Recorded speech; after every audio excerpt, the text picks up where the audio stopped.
Now let's move to another major cost area in traditional on-premises environments. Software licensing and support. This category is often underestimated, but for many organizations, it ends up being one of the most expensive and most complicated parts of owning on-prem hardware. 1. Licensing fees. When a company runs software on its own servers, it must purchase licenses for almost everything running in the environment. These licenses aren't optional, they are required to legally use the software. Common examples include operating system licenses, such as Windows Server, database licenses, Oracle, SQL Server, IBM DB2, virtualization software, VMware, Hyper-V, backup and recovery tools, security software like antivirus, firewalls, and monitoring solutions, enterprise applications, SAP, Microsoft Exchange, CRM tools, etc. And the big challenge? Licensing models are often complex and costly. Many vendors charge based on number of CPU cores, number of servers, number of users, memory capacity, or even combinations of these. For example, a company running Oracle database on a 16-core server may pay tens or even hundreds of thousands of dollars per year just for licensing. And if you scale up the server, even temporarily, the licensing fee can increase dramatically. This creates a situation where companies are forced to plan infrastructure around licensing rules instead of business needs, which limits agility and increases cost. 2. Support contracts. In addition to licensing fees, organizations must also pay for annual maintenance and support contracts. These contracts typically include software updates and patches, technical support, security updates, bug fixes, renewal fees. And here's the catch. Support agreements are often mandatory if you want vendor assistance or to stay compliant. Examples: a VMware support contract might cost 20 to 25% of the original license price every year. Microsoft Enterprise agreements require multi-year commitments. Hardware warranties for servers, storage, network devices must be renewed every 1 to 3 years.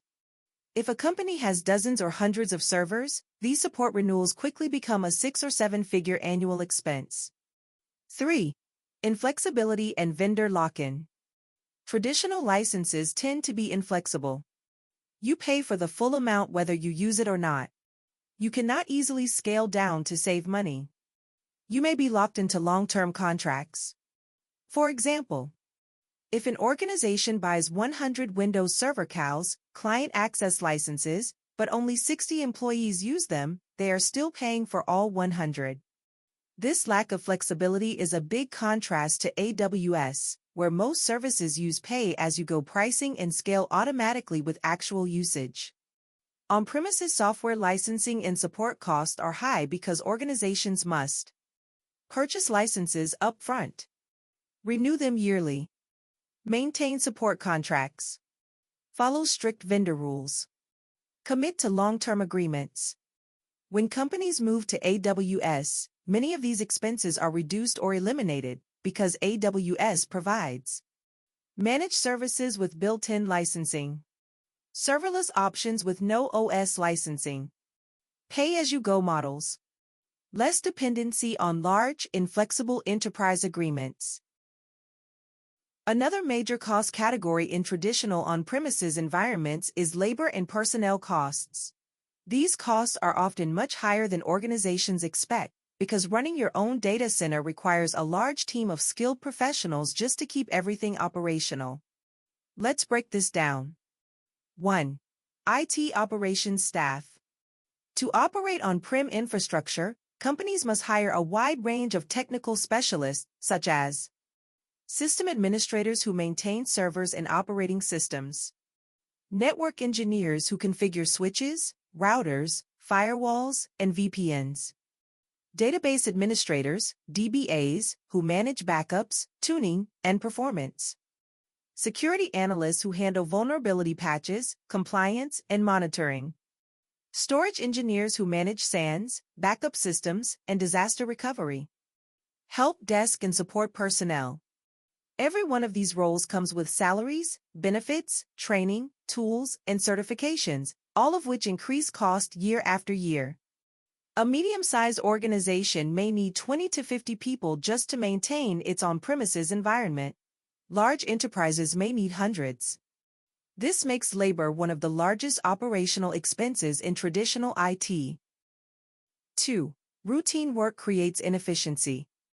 A big issue with on-prem infrastructure is that highly skilled IT professionals spend a large portion of their time on routine, repetitive maintenance tasks, such as applying patches and updates, replacing failing hardware, monitoring physical systems, performing backups and restores, managing storage capacity, troubleshooting outages or failing components, planning hardware refresh cycles.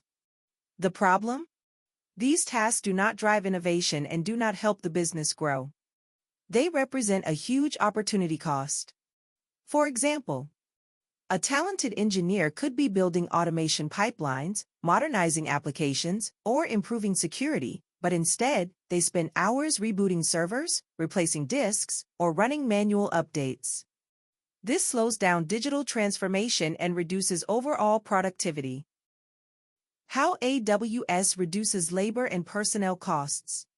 While this slide focuses on on-prem costs, it's worth highlighting the contrast.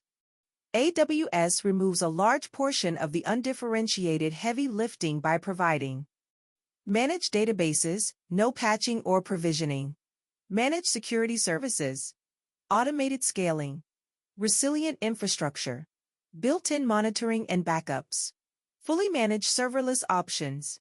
This allows IT teams to shift from maintenance work to innovation and business impact projects, often with a smaller operational team. With on-premises environments, labor and personnel costs are high because organizations must maintain a big operations team, perform constant manual work, spend time fixing hardware problems, manage backups, security, and capacity planning, handle complex infrastructure operations. In AWS, much of this burden is removed, allowing teams to focus on strategy, automation, and delivering value, rather than keeping the lights on. Now let's talk about one of the most underestimated parts of on-premises computing: indirect and hidden costs, also known as operational risk. These are costs that don't always appear on a budget spreadsheet, but they hit the business hard when things go wrong or when the infrastructure can't keep up. Let's break down the three main areas. 1. Downtime and reliability costs. Outages are expensive, sometimes very expensive. When a server fails, a storage array goes offline, or a data center experiences a power issue, the business may face lost revenue, decreased employee productivity, customer dissatisfaction, reputational damage. For example, an e-commerce site going down for 1 hour during a sale can lose hundreds of thousands of dollars. A finance company experiencing downtime may miss transactions or violate SLAs. A hospital system outage can delay patient care, creating serious operational risks. With on-premises environments, maintaining reliability requires spare hardware, redundant power systems, skilled engineers, disaster recovery planning, manual failover processes. All of these increase cost and still don't guarantee high availability. 2. Capacity planning risk.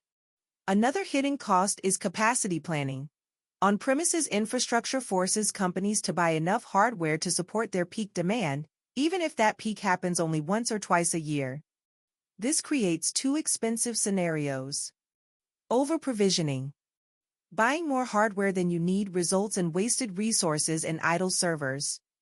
Under-provisioning.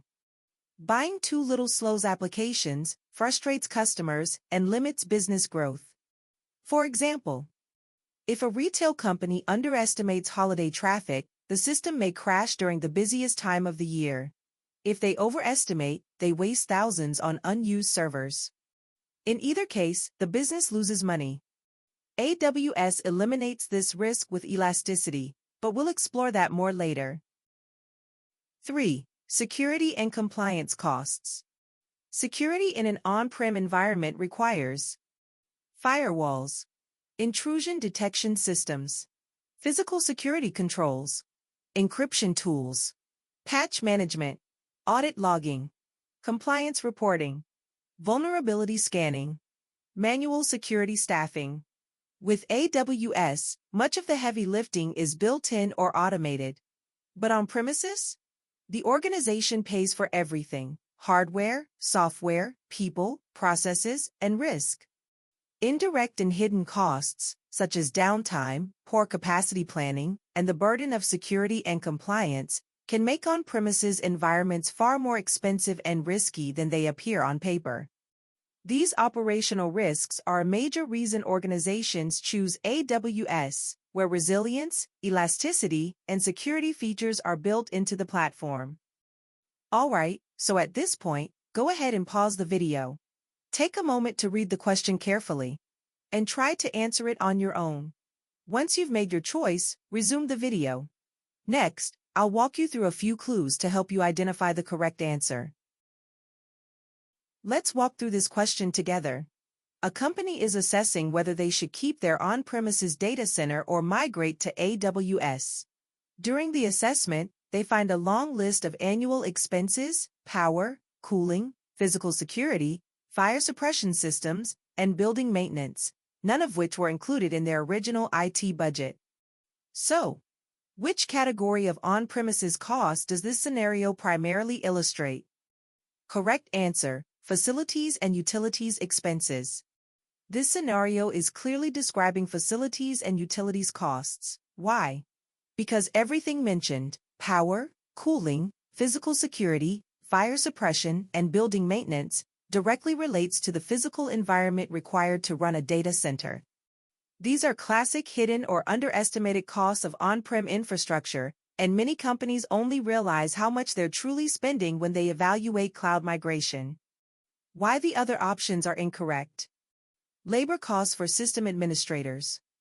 This would refer to salaries, benefits, and staffing needs for IT operations. But the question doesn't mention people, it mentions environmental and facility-related expenses. Hardware refresh cycles and procurement. This refers to buying new servers, replacing aging equipment, and planning refresh cycles every 3 to 5 years. But nothing in the scenario mentions hardware purchases, only facility costs. Software licensing and support renewals. This category covers licensing fees for operating systems, databases, virtualization platforms, and annual support contracts. Again, that's not what the scenario is describing. The costs listed have nothing to do with software, they're all about the building. This question is a classic example of how on-premises environments come with many hidden costs that organizations often forget to budget for. AWS eliminates most of these expenses entirely, which is one of the reasons companies migrate to the cloud. Now let's move into an important topic in cloud economics and cloud migration planning: licensing strategies. When you run software on AWS, you often have two main choices for how that software is licensed: bring your own license, BYOL, or license included. Understanding the difference can help you optimize cost, simplify operations, and stay compliant with vendor requirements. Let's break each one down. With BYOL, an organization uses licenses it already owns, typically purchased for on-premises environments. For example, a company might have existing licenses for Windows Server, SQL Server, Oracle, or other enterprise software. The key advantage is cost savings. If you already paid for the license, you don't need to buy it again. However, there's an important caveat. You must follow the vendor's licensing terms very carefully to make sure those licenses can legally run on AWS. Some vendors have strict rules about cloud environments. License included model. In the license included model, AWS bundles the software license into the instance or service price. This means you don't manage licenses separately. The cost is already part of the hourly or per second rate. This option is usually simpler to manage, easier to stay compliant with, and great for teams who want to avoid the complexity of tracking license usage. For example, Amazon RDS for SQL Server, or EC2 Windows Server in license included mode, come with the license baked in. How to choose between them. Choosing the right licensing strategy depends on several factors. Cost. BIOS might save money if you already own licenses, while license included is more predictable. Compliance. Some vendors restrict BIOS on cloud platforms. Always verify terms. Portability. If you want to move workloads across environments, BIOS may offer more control. Operational overhead. License included is easier. AWS manages everything for you. The key idea is this. Your licensing choice impacts cost, flexibility, and maintenance effort, so treat it as a strategic decision, not just a technical one. Alright, so at this point, go ahead and pause the video. Take a moment to read the question carefully, and try to answer it on your own. Once you've made your choice, resume the video. Next, I'll walk you through a few clues to help you identify the correct answer. Alright, this is a question about licensing question. This one is focused on databases like Oracle and SQL Server. An organization runs several databases on premises using Oracle and SQL Server. They struggle with managing license compliance, audits, and complex renewal terms. When planning their AWS migration, they want the simplest operational model with predictable billing and minimal administrative overhead. Which licensing approach should they choose? Correct answer. Use license included options where AWS bundles software and licensing. Here, the key signals in the question are: they struggle with license compliance and audits. They want less complexity. They want predictable billing, no complicated renewal cycles. They want minimal administrative overhead. AWS should manage the licensing. The licensing included model on AWS bundles the software cost directly into the service or instance price. That means no tracking license terms, no renewal negotiations, no worrying about audit risk. Billing becomes simple and predictable. This perfectly matches what the question is asking for. Why the other options are not correct? Use BIOS to maintain control over license renewals.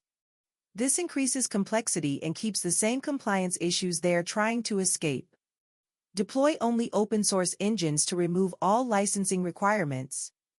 This is unrealistic for most companies without major refactoring. Not the simplest operational model. Purchase multi-year on-prem licenses before migrating to AWS. This adds more cost and makes the problem worse. It doesn't simplify anything. Alright, now let's move into one of the most important concepts in cloud financial management: right-sizing. Right-sizing is all about making sure you're using exactly the amount of cloud resources your workloads actually need, not more, not less. In traditional on-prem environments, companies often over-provision because hardware has to be purchased years in advance. But in AWS, we don't need to do that. We can analyze real workload performance and adjust our compute, storage, and networking resources based on actual usage patterns. That means we look closely at things like CPU and memory utilization, storage access frequency, network throughput, idle time or underused instances. From there, we adjust resources to match real demand. Maybe a workload doesn't need an M5.2 large and runs perfectly fine on an M5 large. Maybe 80% of your data is rarely accessed, which means it should be moved to a cheaper storage tier like S3 Glacier or S3 Intelligent Tiering.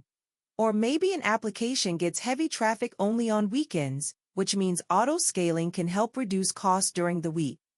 So right-sizing is not just about making things smaller, it's about making things appropriate. It ensures you're running efficiently, avoiding waste, and ultimately reducing your cloud bill while maintaining great performance. AWS exams really like this concept because it's one of the simplest and most impactful ways organizations control cloud spending. Alright, so at this point, go ahead and pause the video. Take a moment to read the question carefully, and try to answer it on your own. Once you've made your choice, resume the video. Next, I'll walk you through a few clues to help you identify the correct answer. Alright, Let's take a quick look at this question about right-sizing. A company reviews CloudWatch metrics and notices that several EC2 instances consistently run at 5 to 8% CPU utilization over a 3-week period. The applications show no performance issues, and costs have increased due to oversized compute resources. Which action aligns with AWS right-sizing best practices? The correct answer is: use AWS Compute Optimizer to downsize instances based on utilization data. Why? Because right-sizing is all about analyzing actual usage, and in this case, the CPU utilization is extremely low, which means the instances are oversized and costing more than necessary. AWS Compute Optimizer provides automated recommendations to reduce instance size safely while maintaining performance. The other options don't fit. Increasing the instance size makes the problem worse. Terminating all instances ignores the workload requirements. Moving to AWS Snowball has nothing to do with compute cost optimization. So the best practice here is to downsize using AWS Compute Optimizer.